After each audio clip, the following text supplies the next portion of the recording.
Now that we're back at the camp, I want to talk about what happened at Redcliffe. You were there. You saw what happened. Yes, I know. I've had some time to think about it now. I just wanted to thank you. You went out of your way to save the Isle's family, and you did it. Even though it would have been easier not to. There's been so much death and destruction. Well, it makes me feel good that at least we were able to save something. No matter how small. I owe the Isle that much.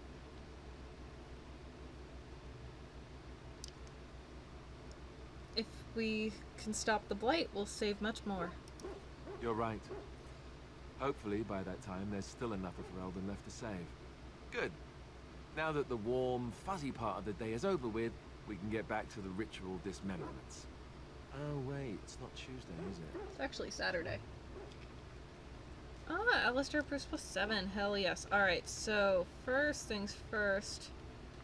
Shale's over there now. If there's anything I can do for you, please. Alright, we're gonna first. Alistair should... Helm of Honleith is better.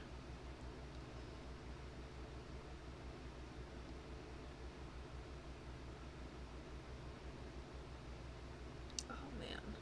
And you can wear this now. Yeah, you're wearing that. Eamon Shield is better.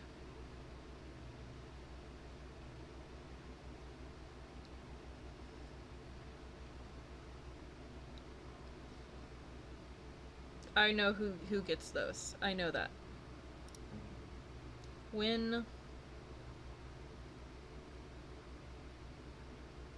Right. We wanted the health regeneration.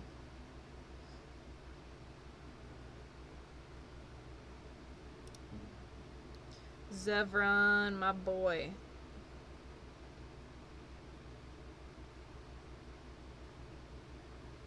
I think the Beastman's dagger.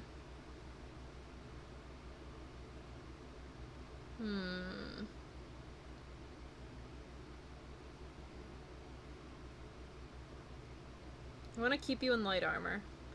This is for sure his. I shall treasure it. Thank you.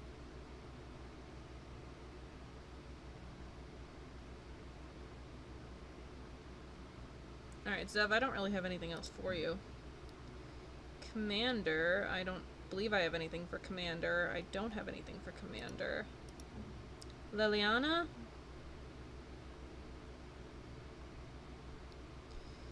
I believe she's good as well.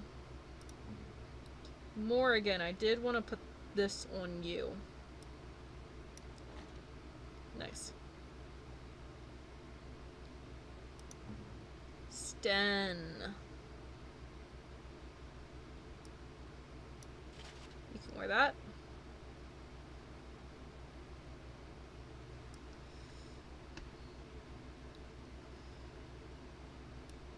And that.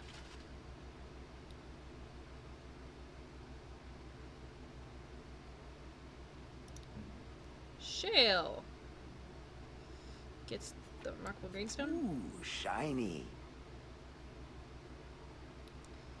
20 fire resistance. Ooh. Keep that. Large flawed ice crystal. That's fine. Large flawed lightning crystal. Flawed nature crystal. Large chipped spirit crystal. Nope. Okay. That's fine. And the small one converts all damage to nature damage. It's all damage to lightning damage.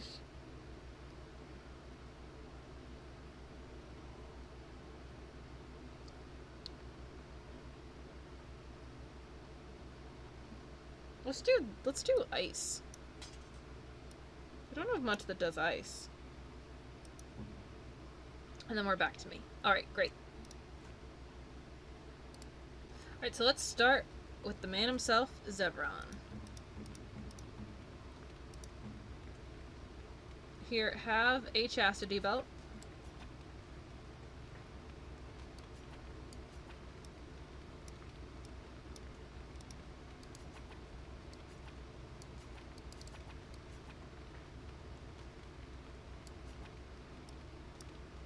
Oh, shit. To remove, use key.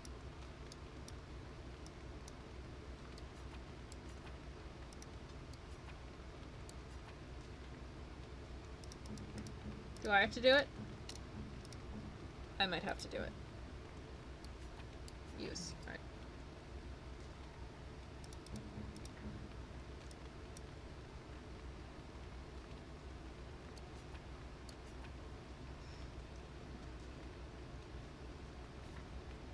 Did that work? Yes, it worked. Alright. Alright, Zev, I feel a bit sorry for that, so I shall treasure it. have some rare Thank you. Antivan brownie. Brownie. Rare Antivan brandy.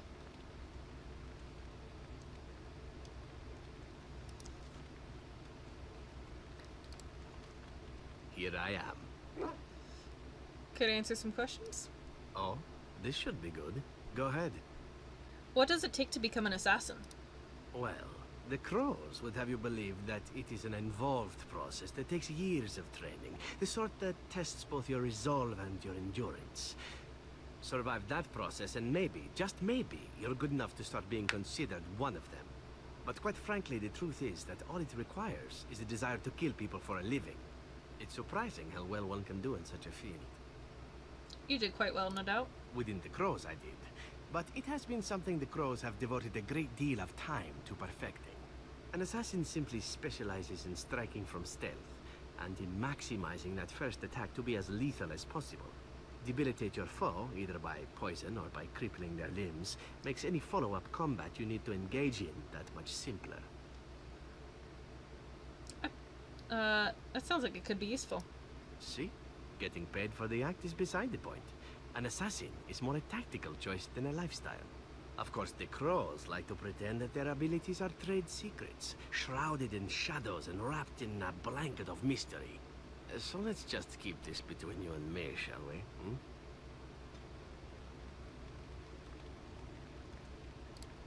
Here I am. Can you teach others to be an assassin?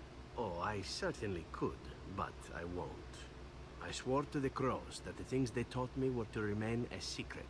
And while, yes, they are already angry at me, I'd rather not push things, you see. Very well. If you are truly insistent, well, let me think about it. The Crows are already angry at me, yes? Who knows?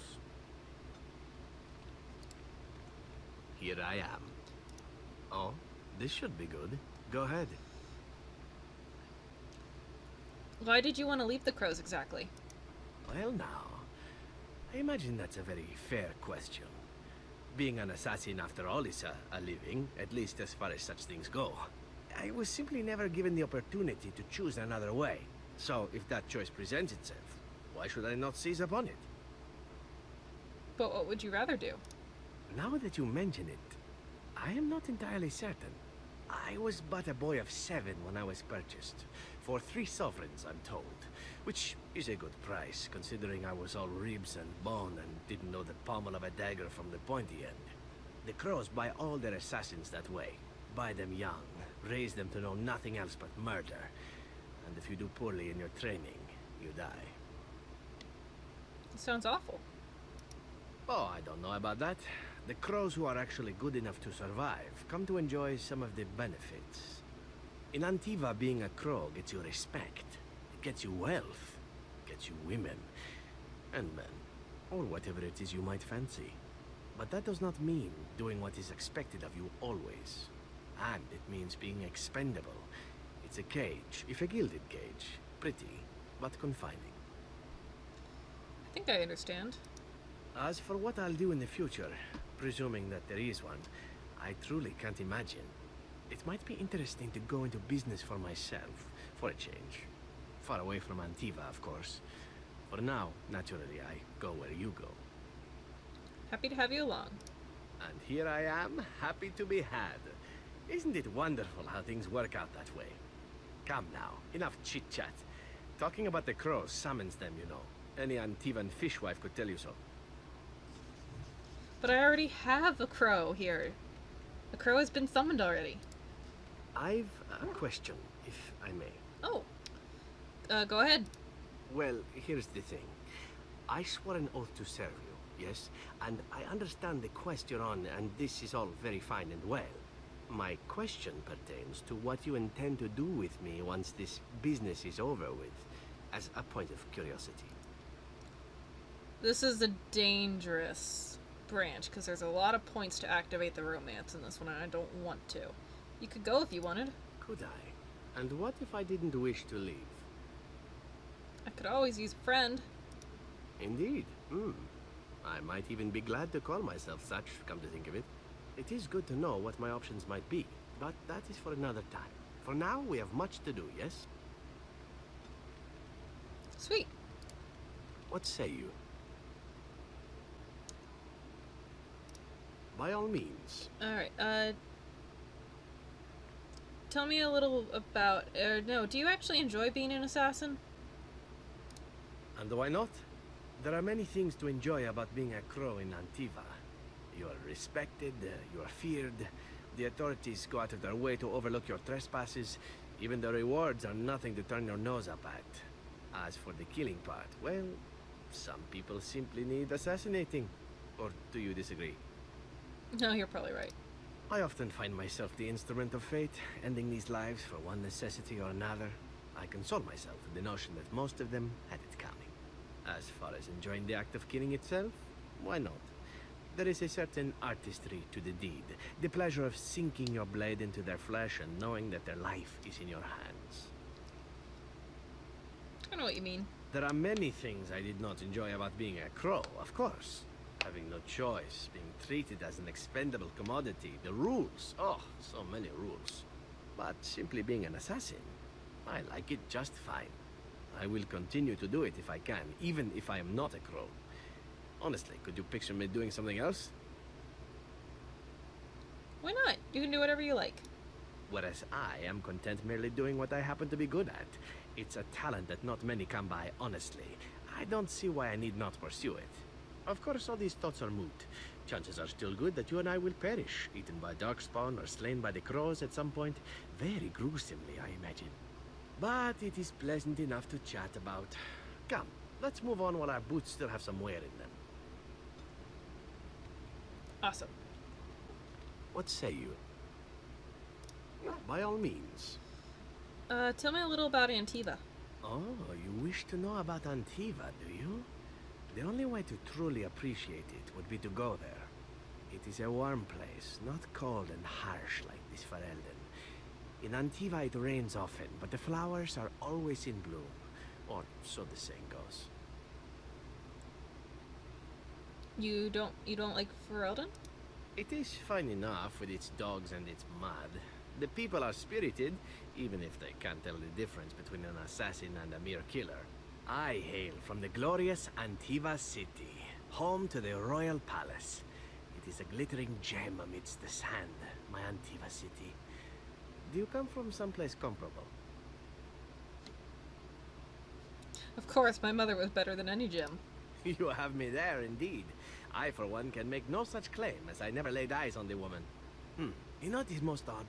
We speak of my homeland, and for all its wine and its dark-haired beauties and the lilo flutes of the minstrels, I miss the leather the most. Is that some kind of euphemism? It may as well be. But not this once, no. I mean the smell. For years, I lived in a tiny apartment near Antiva City's leather-making district, in a building where the crows stored their youngest recruits, packed in like crates. I grew accustomed to the stench, even though the humans complained of it constantly. To this day, the smell of fresh leather is what reminds me most of home more than anything else.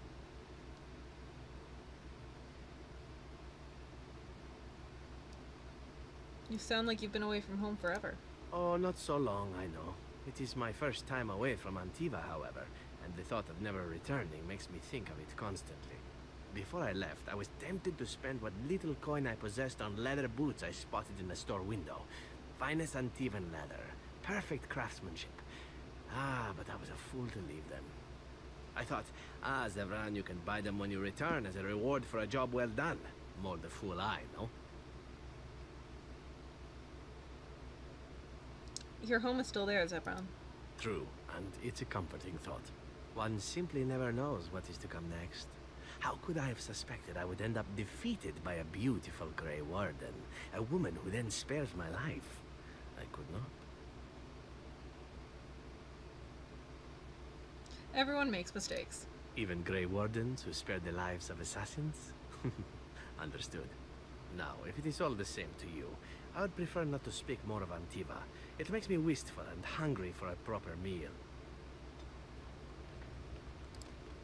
What say you? By all means. So tell me about your adventures. My adventures? I'm hardly an old man just returned from across the ocean, am I? Should I shake my fist at nearby children while I talk about the good old days? I do. You certainly talk like you've had adventures. Falling down a flight of stairs is an adventure. Falling into someone's bed, also an adventure. I am assuming what you're looking for are professional anecdotes. Let's see, my second mission ever for the Crows was a bit intriguing. I was sent to kill a mage who had been meddling in politics. On your second mission? Well, it was just the one mage. Not as simple a mission as a vagrant Grey Warden or two, perhaps. As it turned out, the mage in question was quite a delightful young woman. Long, divine legs, as I recall. I caught her in a carriage on her way to escape to the provinces. After I killed her guard, she got down on her hands and knees and begged for her life. Rather aptly, I might add. So I joined her in the carriage for the night and left the next morning. And she didn't try to kill you? Well, yes, twice, actually. Then she decided to try and use me instead. The woman had actually convinced me to speak to the Crows on her behalf. What can I say? I was young and foolish at the time. Then, as I was kissing her goodbye to return to Antiva City, she slipped on the threshold and fell backwards out of the carriage. Broke her neck. Shame, really, but at least it happened quickly. So you didn't actually kill her? Not actually, no. I was a bit unimpressed by the development at first. Then I found out that she had told the driver to take her to Janellen instead. She had planned to lose me in the provinces. I would have looked very foolish to the Crows. As it was, my master was very impressed that I had done such a fine job of making it look like an accident. The circle of Magi was unaware of foul play, and everyone was happier all around. These sorts of things happen to you often? Like being spared by a benevolent mark who then helps me escape from the Crows? Yes, it does seem to happen now and again, doesn't it? It was after that when I learned that one needn't let a pretty face go to your head. Professionalism was key. That's my moral of the day, you see. Wise lesson to learn. And one that not everyone learns, I'm sad to say. But that's enough tale spinning from me for the moment. Talking about the mage has made me a bit nostalgic, I'm afraid. Ah, the good old days. Woo! What say you? By all means. So tell me more about your adventures. Again? Well now, what might interest you, I wonder? Shall I describe the stages involved with Lanthrax poisoning? I watched a man go through all 7 once. That sounds like fun. Haha, you have rather macabre tastes, I see. I like that. Let's see, how about the largest battle I ever took part in? That would have been the slaughter of Prince Azrin. Did you hear of that down in these parts? You killed a prince? Me? Not personally, but I did take part in the attack. Prince Azrin was 4th in line to the throne, you see. He started off as 11th, but worked his way up the old-fashioned method by inheriting control of an entire Crocel from his grandfather. After assassinating his way through the royal family, the king hired 3 other cells to take down Prince Azrin once and for all. I was in one of those cells. Is that sort of thing common in Antiva? Antivan royalty is very much bound up in the Crows. You wouldn't want it run by a bunch of commoners, after all, would you? And this means they get involved in politics quite often. This particular fight nearly bankrupted the nation, I understand. It almost ended up putting a crow on the throne, a commoner, but that's a whole different story. I played a very small part. What did you do? My part in the entire battle was taken up trying to reach Princess Verina, who had thrown in with her brother. I killed about 11 of her guards personally before I got knocked out of a window. I landed in the river and nearly drowned. I was fished out by some urchins who robbed me blind. Made off with my boots, too. At least they didn't cut my throat. And that was my part in history. You're very lucky indeed. It's true. I live a charmed life. One of the prostitutes that raised me was a fortune teller. Said I wouldn't die young. She was rather startled by that. But there you go. Tale told. Let's be off before I tell more embarrassing stories, huh? What say you? By all means. Tell me more. Well, the only one that's really worth telling is the story of the mission right before I came to Ferelden. But no, I would rather not. I shouldn't have said anything. It's alright, I understand. Thank you. Perhaps another day, huh? We need more. What say you? Can you teach others to be an assassin? I suppose the crows are already furious, yes? What harm is another tweak to their nose? If you wish to be trained in the basics of an assassin, I can certainly show you. Or anyone else who is also a rogue. It shall be fun. I will make it fun. I promise. Woo! What say you? Oh, this should be good. What would you like? Nothing then. And that last one makes him, starts the romance or pisses him off, so I'm not gonna do that. Alright, so Zev is all done. Alright. Have an uncrushable pigeon.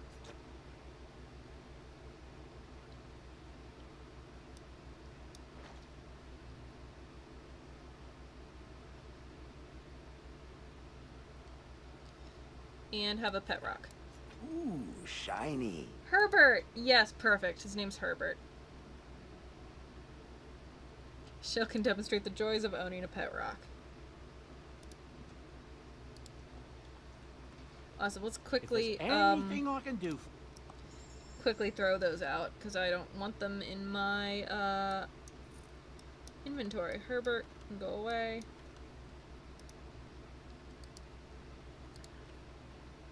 I see it found some augmentation crystals. I was not even aware it knew about them. Well done. Ah. So, what does it think? They don't make me look any wider, do they? I find I'm already too wide as it is. I think they're so pretty. They are, aren't they? I so adore them.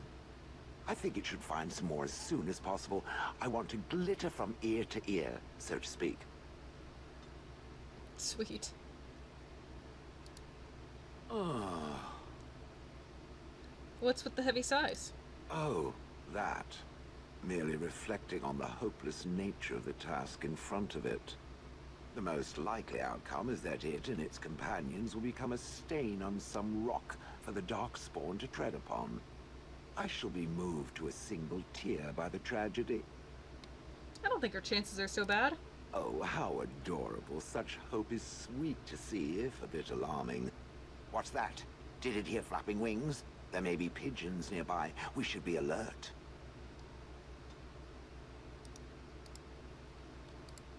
Oh. Still with me, I see. Yes, its adventures are interesting, even if the chances for success are remarkably slim.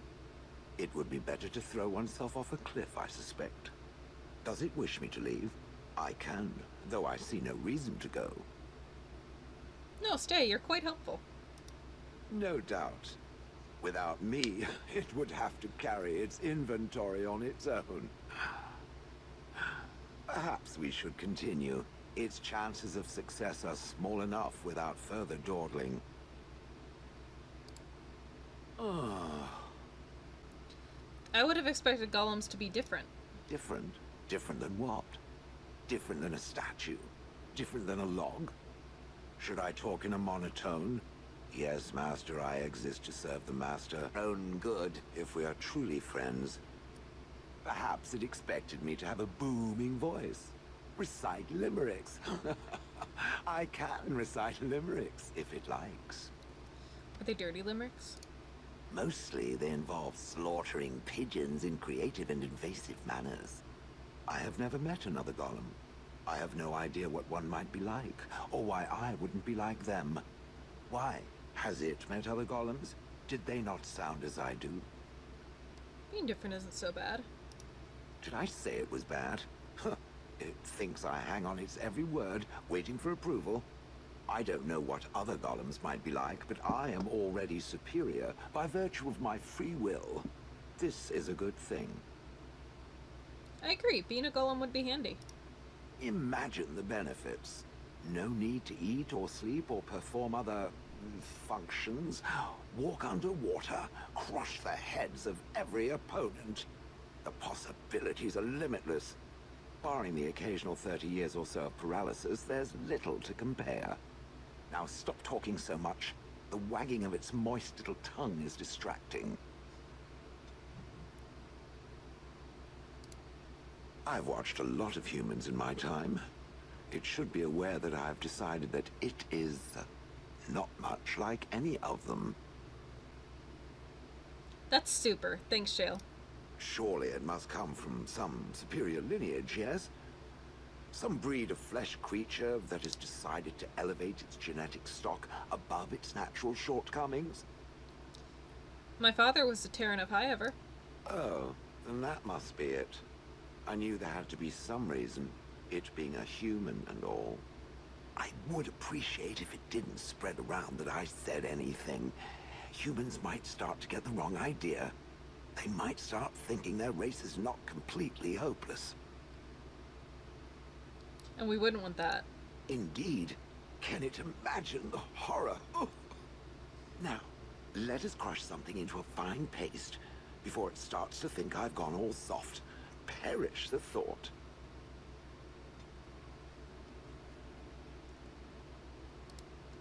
It speaks. It speaks. It doesn't have better things to do. Are those crystals in your skin? I like to think of them as accessories. But what do they do? I suspect that it is an art that was practiced when golems were more, commonplace. My former master collected whatever lore he could find on the subject. He searched far and wide to collect what crystals he could and then added them. It is not an unpleasant sensation. That still doesn't explain anything. As I understand it, the crystals allow me to alter the flow of magic around me. Wilhelm had hoped to turn me into a battery of mana, something he could tap at will. But they can do other things too.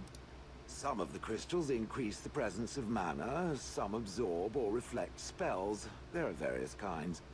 All I can promise is that should it ever find one of these crystals, I can likely tell it the function and what it would do if added to me. Would you be willing to have more added?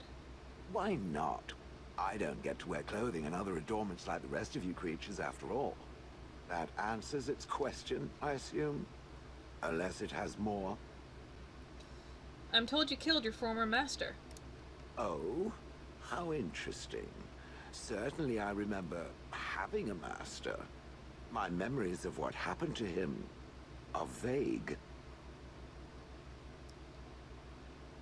Vague, but not non-existent. Clever and true. Oh, very well. Let me see what I can recall.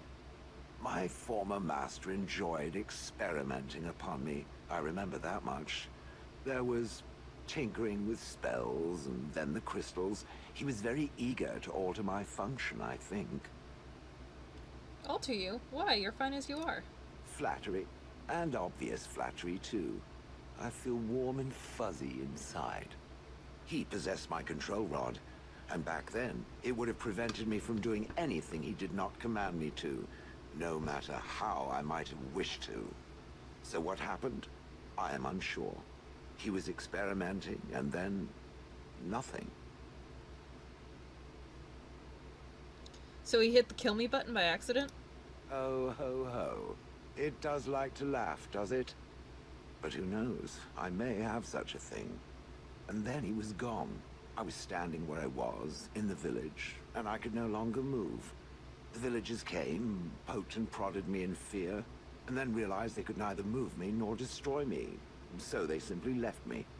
And in time, I forgot I hadn't stood there all along.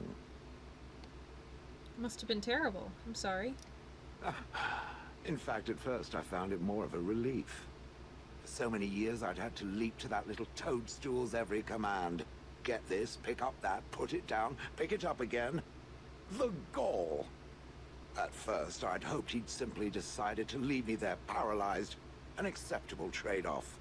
After years passed, I simply stopped caring. Sounds like you had a good rest. I think I was ready to move on. Another few years and the moss would have covered my face. And then where would I have been? Whatever the mage did seemed to render the control rod useless, for which I should be thankful, yes? And provided it doesn't decide to copy his experiments, not that I would allow it, it is nothing to fear from me. Much. Just try it, Golem. I'm no mage. So I have come to realize. If that was not the case, I would have gone elsewhere by now. Doesn't knowing that make it feel good? Let us get back to the walking and the fighting. My stone is beginning to itch again. Plus 20, nice. It speaks. It doesn't have better things to do. How did you end up in Hanley? Do you remember? Oh yes, that I remember quite well. My former master, the mage Wilhelm, he brought me. As I recall, he had acquired some position with whatever lord ruled the land. I, being little more than a glorified possession at the time, was brought along. Oh, how he enjoyed impressing the villagers with me. Golems snarl at that villager there, be fearsome. And of course, I would have to do it. I would have thought you'd enjoy scaring humans. I'd have happily stomped them all into paste, and then ripped down their little houses and stomped on them, too. In fact, after 30 years of watching them, I'd do it twice. What I didn't like was being ordered to do it. Dangled in front of those frightened morons like some scary thing. Once I was a statue, it took those villagers years before they'd even approach me. The first one to actually work up the nerve to touch me urinated himself. Ugh. But why were you out in front of the tower? That is where Wilhelm kept me. He wanted me out in the open where I could be frightening like a scarecrow. I was supposed to watch for thieves. Pah! Plus, his wife didn't want me indoors. She said there wasn't room for me. Hag. His wife? I was once larger, 10 feet tall. Then the loathsome hag complained that I couldn't fit through the doors. So the mage had me shrunk down. Can it believe it? And she still wanted me out. How does someone shrink a golem? With a chisel.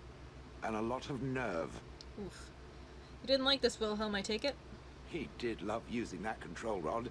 Fondled it so much, his wife actually threatened to throw it in the lake. Ha! I would have liked to have seen that. Which reminds me, where did it find the rod? Did it pay a great deal for it? Oh yes, a fortune in fact. Good. Clearly, I am worth it. Do you remember anything before Hanley?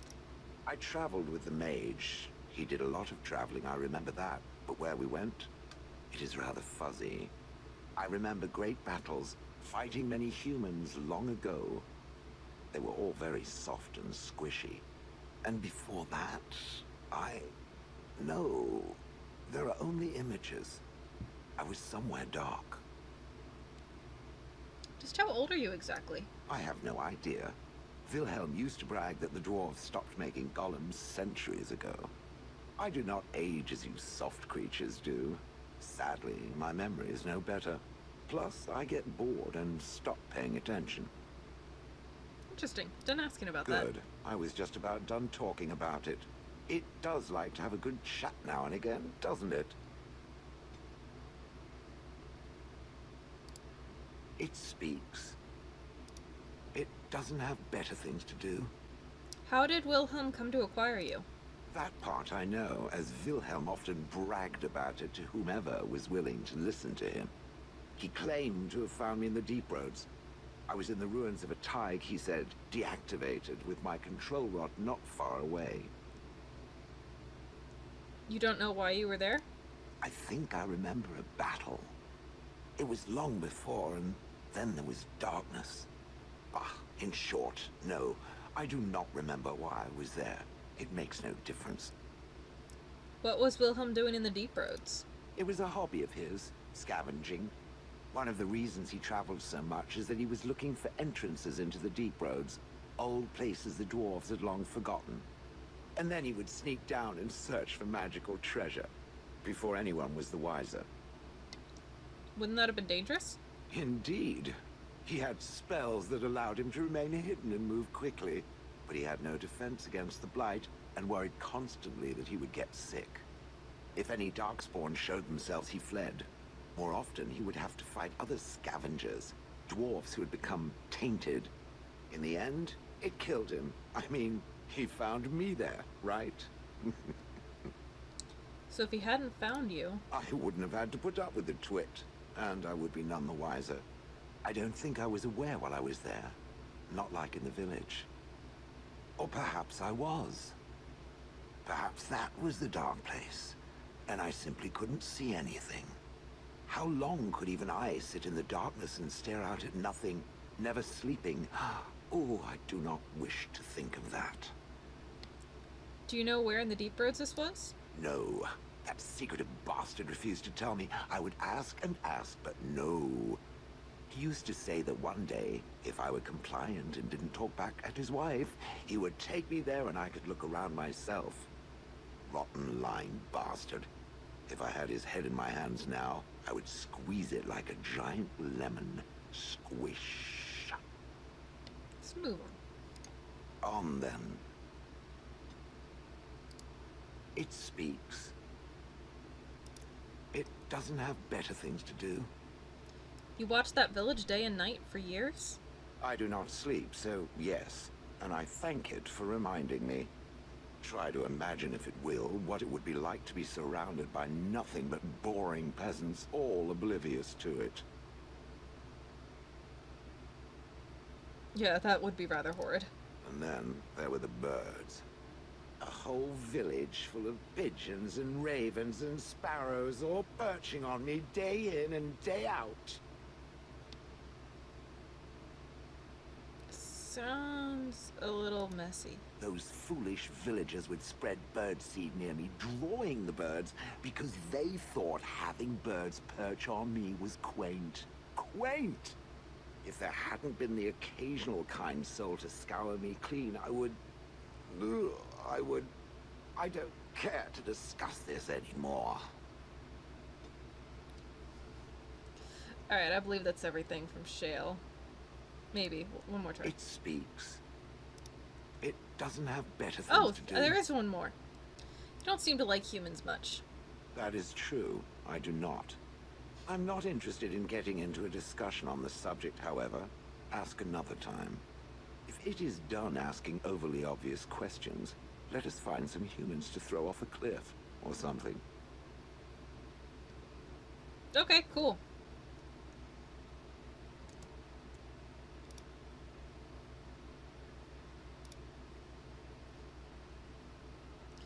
Alright, well, I believe that's all the camp, so let's move on.